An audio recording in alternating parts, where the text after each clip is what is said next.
Hey guys, it's Kat, and today I'm going to be doing a second trimester survival guide slash must-haves, my summary of how my second trimester went, because I'm officially in my third trimester. I'm not sure if it starts at week 27, or at the end of week 27, like when you hit 28 weeks. I'm really not sure, but I'm a little over 28 weeks. So either way, I'm in the clear and I'm in my third trimester. If you wonder why my setup's kind of always a little different, it's because I'm like messing with different lightings and angles, and there's a lot more thought that goes into this than it seems like. Okay, so the first thing I want to talk about is the different tests that happen in your second trimester. So one thing is they do the glucose test, and you can have the I don't know what test it's called, but it's like where you can also find out the sex of the baby earlier than like the ultrasounds. It also figures out different things, like it tests for, I think, Down syndrome and a few other things. Goodness, I wish I could figure out what it's called. That can happen at the end of your first trimester or beginning of the second.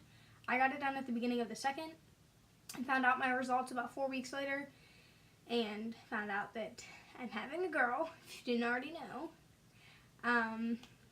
So then the second one, the glucose test. And I think that's the only tests that happen while you're in your second trimester, or at least that's the only ones I've had happen. They also, towards the end here, have started measuring my uterus length, with an actual measure thing, tape measure. And at my 27-week appointment, it was measuring 28 centimeters, which is like a week ahead, but that can kind of alternate. Next time she might be a week behind, who knows. So for the glucose test, I failed my 1 hour test by 3 points. So you're supposed to get, they want you to be 140 or under. I had 143. But I had mine at 5:30 in the afternoon, in the evening, and had ate and drank tea. I really didn't watch anything I did. I will say overall, if you have gestational diabetes, it's going to show up either way. So these tips won't really apply if you have gestational diabetes. Can't get around that. If you have it, you have it.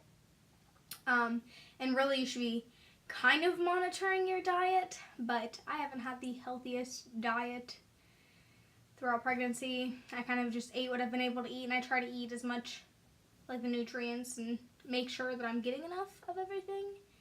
But, I am human, so I would not recommend taking it in the evening. I would definitely recommend taking it in the morning, and then typically they will have you fast, then not eat after midnight or something, and then not eat until after your appointment, because that helps it be more accurate, I guess, is the way I was explained. But since mine was in the evening, I didn't have any directions with it, and this was the 1 hour glucose test. So I did it, failed by 3 points. So they drew my blood instead of just pricking my finger. They did prick my finger first to figure out those results, and then drew my blood. I ended up getting the results back from that the next day, and I was in the clear. I didn't have to do the 3 hour one, which if you saw my video on I failed my glucose test, that tells you more about it. I'll link it in the eye.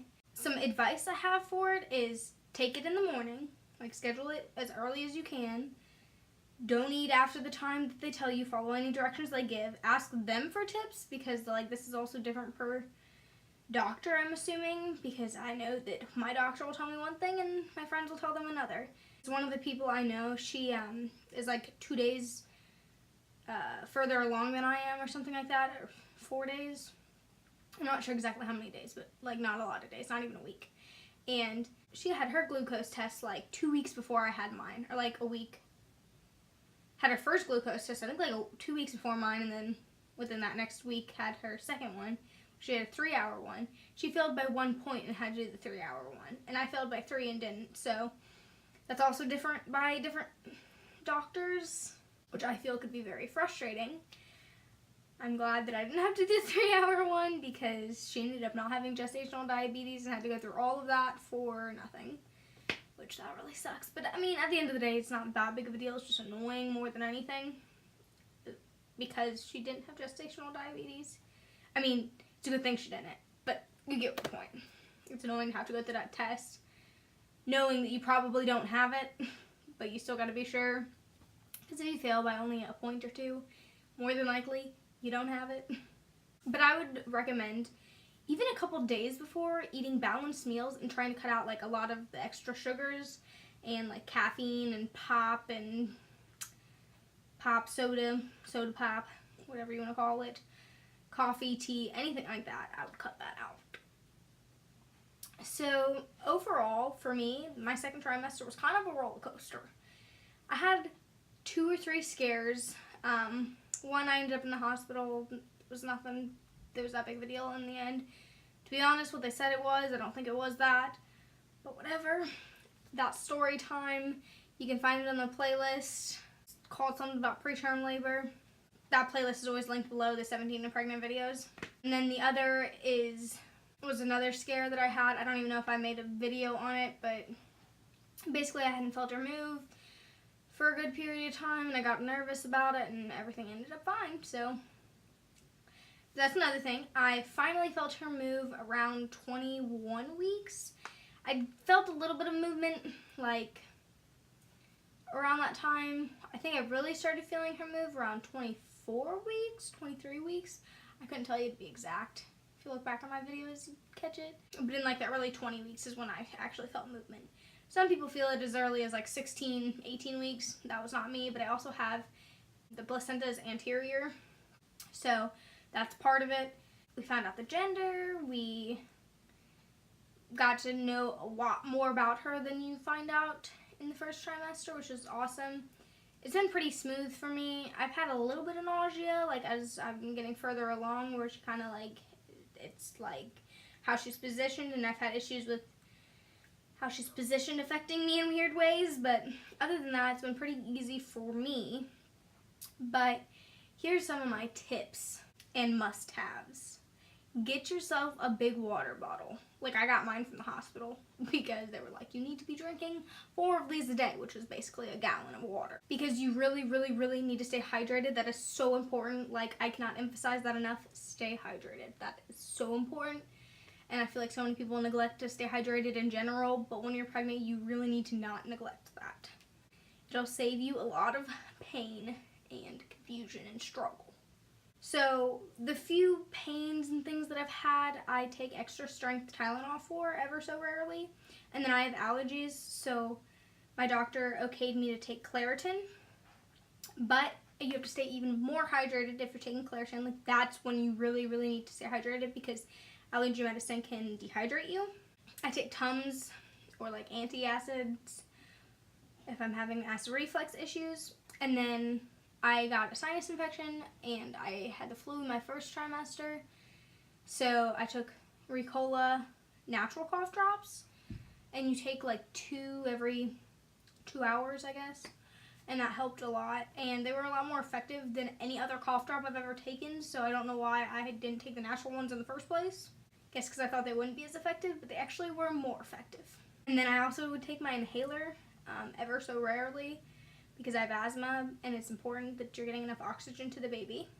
So another thing is panty liners, because you'll leak fluids, you don't even know what they are at random times, and discharge can be worse, and it can just get gross and uncomfortable, and like you also can sweat more, and like then it makes your underwear all gross, and I don't know. I used to be a person that didn't have a lot of issues with that stuff, but it's gotten like a lot worse. And it's not like a bad amount, but I'd also keep an extra pair of underwear with you at all times, because you never know. Sometimes I will laugh or sneeze or something a little too hard and I'll even pee a little TMI for it. I've also invested in some reusable nursing pads. You may not have this issue, but this is something that I've reached recently, which I don't know if this is a 3rd trimester thing or a end of 2nd trimester thing, but my boobs occasionally leak, particularly one boob, which I also explained in my, I don't know if it'll be my last video or 2 videos ago, the one that I said I was going to link in the eye earlier about my failing my glucose test. I mentioned that in it. Padded sports bras, because I can't deal with underwire bras. I couldn't really before, but I used to wear a lot of bralettes. Well, I can't do that either now with leaking boobs, and something I don't know if I've mentioned, but like my nipples and areola are like more prominent, stand out more, so I don't like wearing those either. Whereas before I didn't care so much. They're also more like sensitive, and so I really don't want to irritate them. But padded sports bras have been a key. It makes me look like I have no boobs, but it keeps them fairly in place. So that's been a thing I've been doing for a long time though, because I don't like bras. Leggings. This is something I said in my last video, my first trimester must-haves and first trimester summary. I will link those both either below or in the eye. I don't know if I can link two at the same time. But I highly recommend watching those. Also, to give you more of an idea of how my pregnancy has gone. So this is something I had to transition into, would be maternity clothes. I finally was able to fit in them, and I'm still pushing it with clothes that aren't maternity clothes like this one isn't, and my belly will hang out a little bit. This one isn't as bad, but yeah. I also recommend like comfy, looser cotton underwear. This is something that I should have said before I mentioned the maternity clothes. But like also like granny panty style ones, like looser, just I don't know, not like so loose to where it looks weird, but like have a little more give and aren't as tight and like thick. For maternity clothes, I especially recommend getting maternity jeans and maternity either t-shirts or tank tops. Tank tops to put like cardigans over or put like something over it, or t-shirts if they work for you. Maternity t-shirts don't fit me right, but if you can find ones that do, I really recommend those. Slip-on shoes or comfy tennis shoes, because your feet can get really sore a lot easier. You're carrying more weight, and I don't have an issue with swelling, but some people do, so you gotta watch that too. And I'm getting to the point where I can't really tie shoes very well. I can't reach, and especially if she's positioned certain ways. So the slip-on shoes are like a must for me. I even got some slip-on like sandals, because a lot of them you have to like Velcro or something. And I didn't want just flip-flops because I feel like, one, that's kind of a tripping hazard, and two, they don't look very professional. The belly band, I want to say I recommend it. I do, but I wouldn't, personally, I don't wear it that often. I wear it ever so rarely, or wear the jeans that have kind of the built-in belly band. I prefer the jeans that are just kind of the lower panel. Now that I'm bigger, I don't really care as much about the higher panel, but for the beginning of my second trimester, I wore the ones with the lower panel. I think that's the terminology for it. Where they have the full belly band or just like stretchy and don't have pockets at the bottom. That's kind of the difference, because it doesn't fit your belly right at the beginning because it's so long, but then as you get bigger it fits so and stays up a little bit better. I still wear my lower panel ones though, but I recommend getting both because you don't know which ones you might like, or at least trying them on or trying them out or borrowing someone's to figure out. Whatever you gotta do to do it. I recommend carrying hand sanitizer with you. Scented or unscented, I personally try to carry unscented because if I'm going to like sanitize my hands before I touch food or whatever, I don't really want to be smelling the scent of my fruity hand sanitizer right before I eat like chicken or something, because that's just like, ew. But any hand sanitizer will do that as long as it like works thoroughly, because, you know, I thought about this more with being pregnant. I kind of became more of a germaphobe, I guess. But also people just get so sick, and obviously it's probably best to wash your hands too. But like, I don't know, if you're out and about, sometimes it's just easier to have hand sanitizer, because if you pick up a snack at the store and then like you get in the car and you go to eat it and you're like, oh, I need to sanitize my hands, I need to wash my hands, but you know, you don't have a sink because you're in a car. Or if you get like carry-out food or something, or fast food, it's good to have something to clean your hands, so that way you're not like spreading those germs, because I just don't want to get sick again, because being sick while you're pregnant is so much more miserable than like being sick before. And so being sick with asthma and my bad allergies, like they'll flare up with it. So adding pregnancy into that mix is really, really not fun. But I went through a lot with having the flu in my first trimester and it being like yucky weather, and that was just a mess. But hand sanitizer. So the next thing is make sure to have some sort of natural oil or lotion, whichever you prefer. The reason I say natural is because you gotta kind of watch what you use, because you don't have to. Some people will say it's totally fine. I would just ask your doctor, because that's different per doctor, per pregnancy, per person.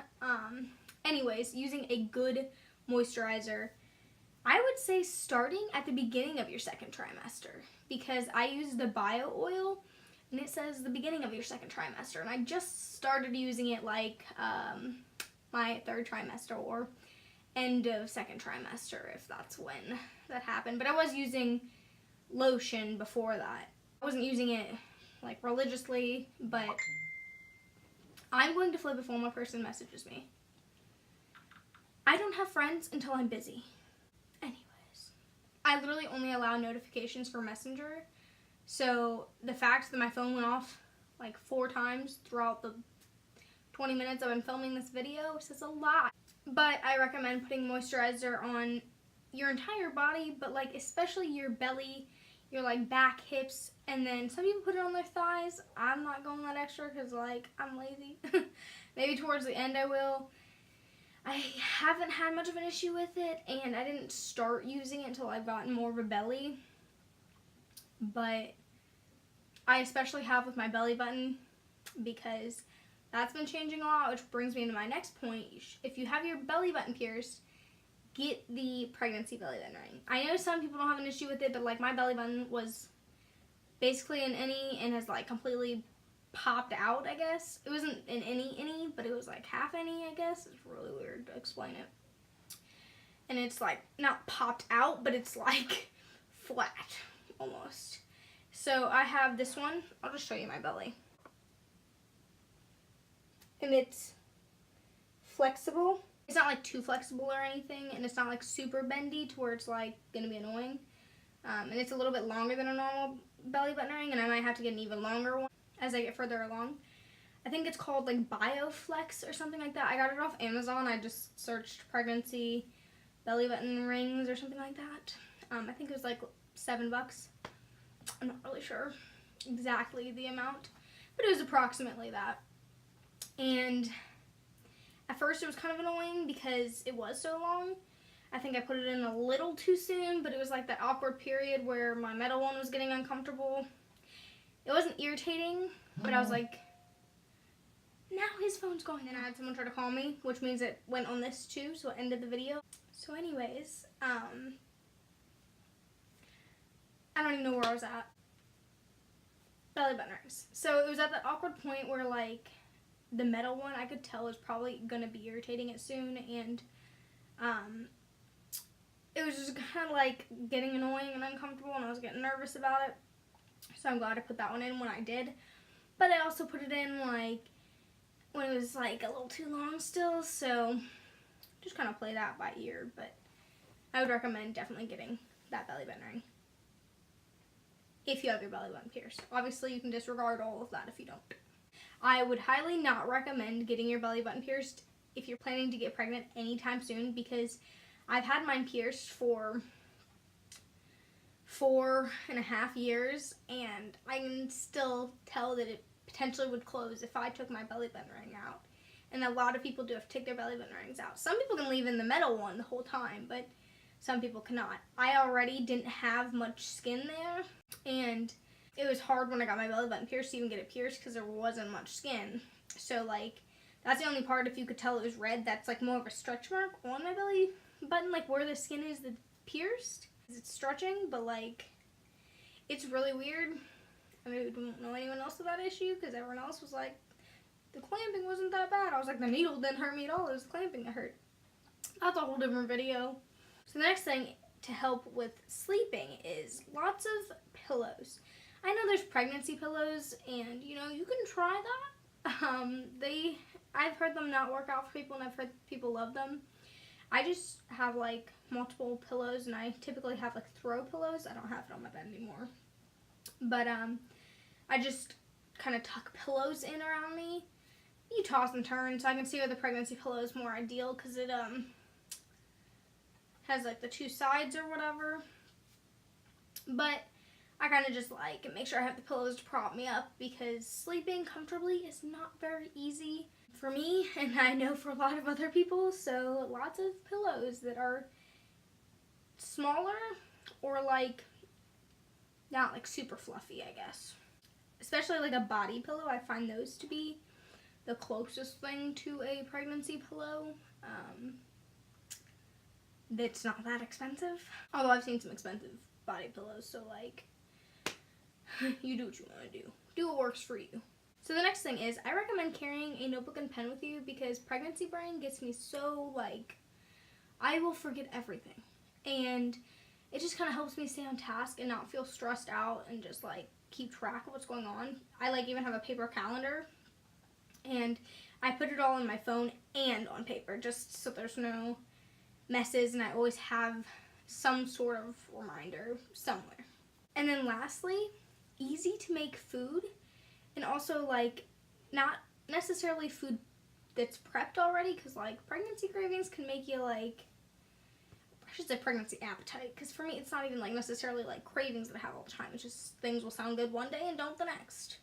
And I was like that before, but I mean it's just like drastic now. Like an idea, like if you go to the groceries, have like an idea of what you want to make for food and have like options already like prepped out on paper or on your phone or even in your head if you can remember, or somewhere. That way you have a place to look for food option ideas. And same with like going out to eat, like different things you can get at different places on different days. Like I just highly recommend, because I have found recently that food controls my life.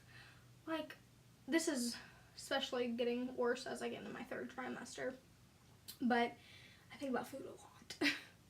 And it's like it'll completely control me. So yeah, that's about it. I don't know if I'll call it a survival guide. I don't know what I'm going to call this for sure. I plan on calling it a survival guide, but I don't know how much of this is about surviving. Everyone's journey is different. This is just what has worked for me. I hope you enjoyed this video, and I hope you have a wonderful day. Thanks. Bye.